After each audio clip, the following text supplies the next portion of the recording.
Hello friends, welcome to malathi சமையல். இன்றைக்கி நம்ம கிச்சனில் சிம்பிள் அண்ட் டேஸ்டியாக சப்பாத்திக்கு ஒரு சைட் டிஷ் பார்க்கலாம் வாங்க. இப்போ அதுக்கு அரை ஸ்பூன் அளவுக்கு நான் சோம்பு எடுத்திருக்கேன். இப்போது இந்த மாதிரி இடிக்கிற கல் எடுத்துக்கலாங்க. இதில் அந்த அரை ஸ்பூன் சோம்பு இதில் ஆட் பண்ணிடுவோம். லைட்டாக நச்சிருங்க. நச்சிட்டு சேர்க்கும் போது அது ஃப்ளேவர் ரொம்ப நல்லாயிருக்குங்க. ரொம்ப இடிக்க வேண்டாம், லைட்டாக இடித்தா போதும். அது ஒரு ஃப்ளேவர் வரும், அது வரைக்கும் இடித்தா போதும். இப்போ இந்த அளவுக்கு இடித்தா போதுங்க. நான் எடுத்து காட்டுறேன். இப்போ தனியாக எடுத்து வச்சிடலாம். இப்போ அதே போல் 5-6 போல் பூண்டு எடுத்துருக்கேன். பூண்டையும் லைட்டாக இடிச்சிட்டு சேர்த்துக்கலாங்க.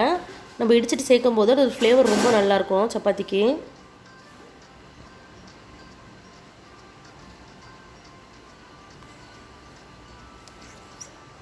இப்போ இந்த அளவுக்கு இடித்தாச்சு. இப்போ இதையும் எடுத்து வச்சிடலாம். வாங்க எப்படி ரெடி பண்ணுறதுன்னு பார்க்கலாம். இப்போ பேன் வச்சுருங்க. பேன் நல்லா சூடானதுக்கப்புறம் 1-1.5 ஸ்பூன் போல் ஆயில் ஊற்றிடலாம். ஆயில் நல்லா சூடாகட்டும். இப்போ நம்ம சோம்பு ஆட் பண்ணிக்கலாம். இடிச்சிட்டு ஆட் பண்ணுறதுனால சோம்போட ஃப்ளேவர் ரொம்ப சூப்பராக இருக்குங்க. அவ்வளோ ஒரு வாசமாக இருக்குது. இது பொரிஞ்சு வரட்டும்.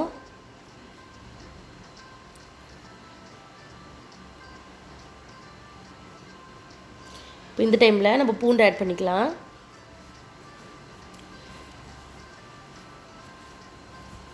பூண்டு ஆட் பண்ணிவிட்டு எண்ணெயிலே 1 நிமிஷம் நல்லா ஃப்ரை பண்ணிடுங்க.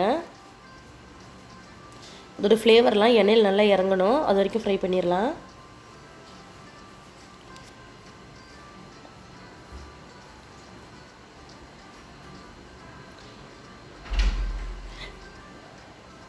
இப்போ இந்த அளவுக்கு நல்லா ஃப்ரை ஆகிடுச்சு. இப்போ நம்ம கருவேப்பிலை ஆட் பண்ணிக்கலாம்.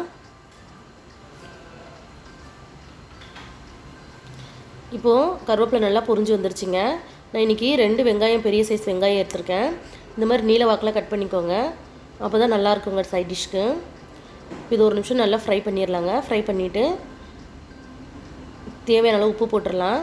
இப்போ நம்ம தண்ணி எதுவும் ஊற்ற வேண்டியது இல்லைங்க. வெங்காயத்தில் வர தண்ணியிலே நல்லா வதங்கி வந்துடும். இதில் நம்ம தக்காளியும் ஆட் பண்ண வேண்டியதில்லை. இந்த டைப்பில் நீங்கள் செஞ்சு பாருங்கள், அவ்வளோ ஒரு டேஸ்ட்டாக இருக்கும் சப்பாத்திக்கு. இது வரைக்கும் நீங்கள் சாப்பிடாத டேஸ்ட்டில் இருக்கும். கண்டிப்பாக இந்த ரெசிபி நீங்களும் ட்ரை பண்ணுங்கள். இப்போ வெங்காயம் ஓரளவுக்கு நல்லா வதங்கி வந்திருக்கு. இந்த டைமில் உப்பு ஆட் பண்ணிக்கலாம். உப்பு ஆட் பண்ணிங்கன்னா சீக்கிரமாக வெங்காயம் வதங்கிடும். உப்பு ஆட் பண்ணிவிட்டு மிக்ஸ் பண்ணி விட்டுருங்க. மிக்ஸ் பண்ணிவிட்டு ஒரு நிமிஷத்துக்கு க்ளோஸ் பண்ணி வச்சிடலாம்.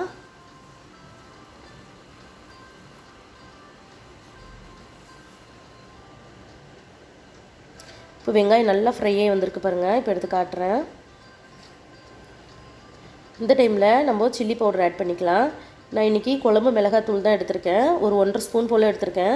உங்கள் காரத்துக்கு எவ்வளோ மிளகாத்தூள் வேணுமோ அந்த அளவுக்கு எடுத்துக்கோங்க. 1/4 ஸ்பூன் அளவுக்கு மஞ்சத்தூள் ஆட் பண்ணிக்கலாம். இது நல்லா ஈவனாக மிக்ஸ் பண்ணி விட்டுருங்க. மிக்ஸ் பண்ணிவிட்டு இதோட பச்சை வாசனை போகிற வரைக்கும் நம்ம வதக்கிடலாங்க. ஒரு 30 செகண்ட்ஸ் நல்லா க்ளோஸ் பண்ணி எடுத்திங்கன்னா நல்லா வதங்கி வந்துடுங்க.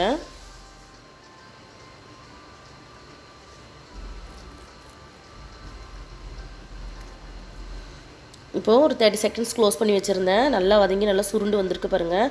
இப்போ அதோட பச்சை வாசனைலாம் நல்லா போயிட்டு நல்லா ஃப்ளேவராக நல்ல ஒரு ஃப்ளேவர் வந்திருக்கு.